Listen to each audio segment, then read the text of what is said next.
Hello students, this is Vipasha Garg, lecture BFA 4th year, History of Modern Indian Art, Code 401। आज हमारा next artist है रविंद्रनाथ ठाकुर। ये ठाकुर जी की photo है, ऐसे दिखते थे ठाकुर जी।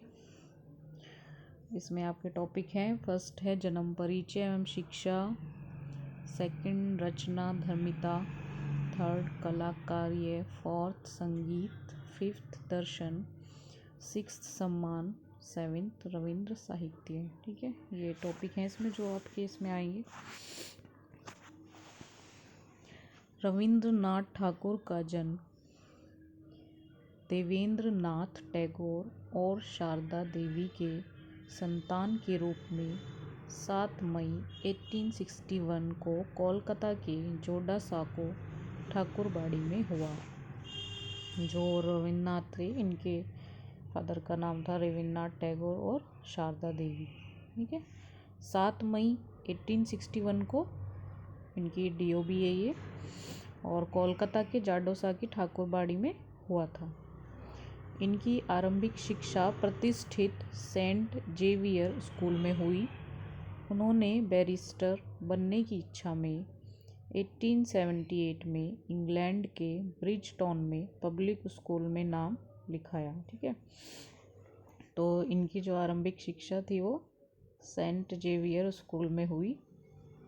इन्होंने बैरिस्टर बनने की इच्छा में 1878 में इंग्लैंड के ब्रिजटॉन में पब्लिक स्कूल में अपना नाम लिखवाया था और फिर वहीं अध्ययन किया, लेकिन 1880 में बिना डिग्री प्राप्त किए ही स्वदेश वापस लौट आए। 1880 में ये डिग्री प्राप्त किए बिना वहाँ से लौट आए थे। सन 1883 में मृणालिनी देवी के साथ इनका विवाह हुआ। मृणालिनी देवी इनकी वाइफ का नाम है, और 1883 में इनका विवाह हुआ था। रविन्द्रनाथ ठाकुर या रविन्द्रनाथ टैगोर, इनको दोनों नामों से बुलाते हैं। ठीक है, विश्वविख्यात कवि, साहित्यकार, दार्शनिक और भारतीय साहित्य के नोबेल पुरस्कार विजेता हैं। ये इम्पोर्टेंट है, ये आर्टिस्ट भी आपका। और ये विश्वविख्यात कवि भी थे, साहित्यकार भी थे, दार्शनिक भी थे और नोबेल पुरस्कार विजेता भी थे भारतीय साहित्य के। उन्हें गुरुदेव के नाम से भी जाना जाता था। ठीक है, इनको गुरुदेव के नाम से भी जाना जाता था। बांग्ला साहित्य के माध्यम से भारतीय सांस्कृतिक चेतना में नई जान फूंकने वाले युगदृष्टा थे। मतलब बांग्ला साहित्य के माध्यम से इन्होंने भारतीय सांस्कृतिक चेतना में नई जान फूंकी थी, उसके युगदृष्टा थे ये। वे एशिया के प्रथम नोबेल पुरस्कार सम्मानित व्यक्ति हैं। वे एकमात्र कवि हैं जिनकी 2 रचनाएं 2 देशों का राष्ट्रगान बनी है। मतलब ये एशिया के प्रथम नोबेल पुरस्कार भी हैं, सम्मानित हैं, और कवि भी हैं ये जिनकी 2 रचनाएं में राष्ट्रगान बना है। कौन सा? जनगणमन और आमार सोनार बांग्ला। ठीक है, भारत का राष्ट्रगान है हमारा जनगणमन, और बांग्लादेश का राष्ट्रगान है आमार सोनार बांग्ला। गुरुदेव की ही रचनाएं हैं। तो ये दोनों जो रचनाएं हैं ये इन्हीं की है। मोस्ट इम्पोर्टेंट लाइन है ये, बहुत इम्पोर्टेंट है ये आर्टिस्ट। और टैगोर की माता का निधन उनके बचपन में हो गया था, और उनके पिता व्यापक रूप से यात्रा करने वाले व्यक्ति थे। इनकी माता का निधन जब ये छोटे से थे तभी हो गया था। इनके पिता जो थे वो यात्रा करने वाले थे, अतः उनका लालन पालन अधिकांशतः नौकरों द्वारा ही किया गया था। मतलब वो यात्रा करने वाले व्यक्ति थे तो उनका लालन पालन नहीं कर पाए। ठीक है, तो ज़्यादातर मतलब लालन पालन इनका नौकरों द्वारा ही हुआ था। टैगोर परिवार बंगाल पुनर्जागरण के समय अग्रणी था। उन्होंने साहित्य पत्रिकाओं का प्रकाशन किया। बंगाली, पश्चिमी, शास्त्रीय संगीत एवं रंगमंच और पटकथाएं वहाँ नियमित रूप से प्रदर्शित हुई थी। टैगोर के पिता ने कई पेशेवर ध्रुपद संगीतकारों को घर में रहने और बच्चों को भारतीय शास्त्रीय संगीत पढ़ाने के लिए आमंत्रित किया था। ठीक है, तो जो टैगोर परिवार था वो बंगाल पुनर्जागरण के समय अग्रणी था, और उन्होंने साहित्य पत्रिकाओं का प्रकाशन भी किया। और बंगाली और पश्चिमी जो शास्त्रीय संगीत है, रंगमंच है, वहाँ पे पटकथाएं वो नियमित रूप से प्रदर्शित हुई थी। टैगोर के पिता ने कई पेशेवर ध्रुपद संगीतकारों को घर में रहने और बच्चों को भारतीय संगीत पढ़ाने के लिए आमंत्रित किया था। टैगोर के सबसे बड़े भाई जितेंद्र नाथ एक दार्शनिक और कवि थे एवं दूसरे भाई सत्येंद्र नाथ कुलीन और पूर्व में सभी यूरोपीय सिविल सेना के लिए पहले भारतीय नियुक्त व्यक्ति थे।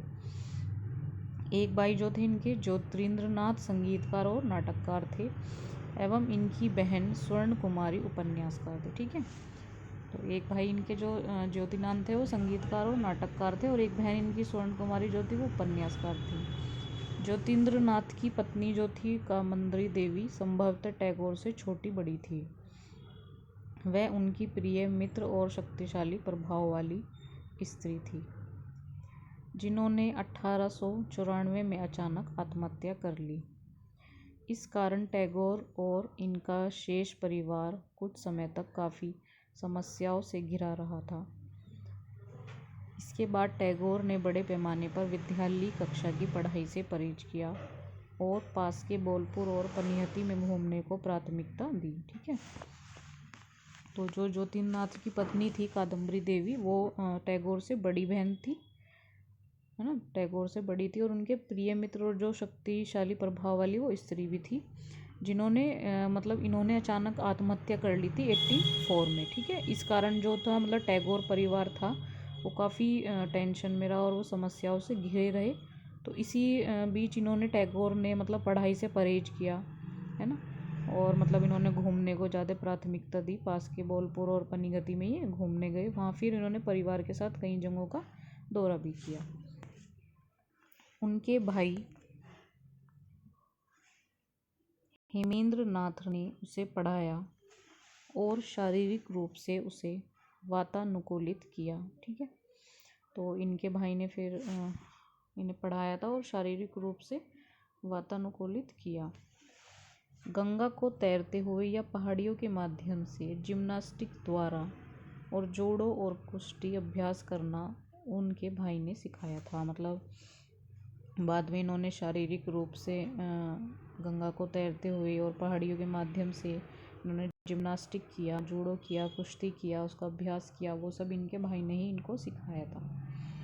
टैगोर ने ड्राइंग, शरीर विज्ञान, भूगोल और इतिहास, साहित्य, गणित, संस्कृत और अंग्रेजी को अपने सबसे पसंदीदा विषय का अध्ययन किया था। तो टैगोर ने एक तो ये ड्राइंग, शरीर विज्ञान, एनाटॉमी होता है जो, भूगोल, है ना, इतिहास, हिस्ट्री, साहित्य, लिटरेचर, मैथ, संस्कृत, अंग्रेजी, तो ये इनके पसंदीदा विषय थे और इनका इन्होंने अध्ययन भी किया था अच्छे से।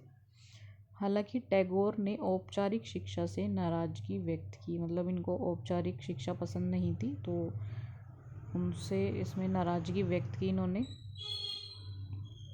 कई सालों बाद उन्होंने कहा कि उचित शिक्षण चीज़ों की व्याख्या नहीं करता है। मतलब बहुत सालों बाद इन्होंने कहा था ये कि उचित शिक्षण चीज़ों की व्याख्या नहीं करता है, उनके अनुसार उचित शिक्षण जिज्ञासा है। ये कितनी अच्छी लाइन है, इन्होंने कितनी अच्छी लाइन कही कि उचित शिक्षण चीज़ों की व्याख्या नहीं करता, उसके अकॉर्डिंग जो उचित शिक्षण है आपका, है ना, उसकी जो जिज्ञासा है वो मेन होती है। ठीक है, तो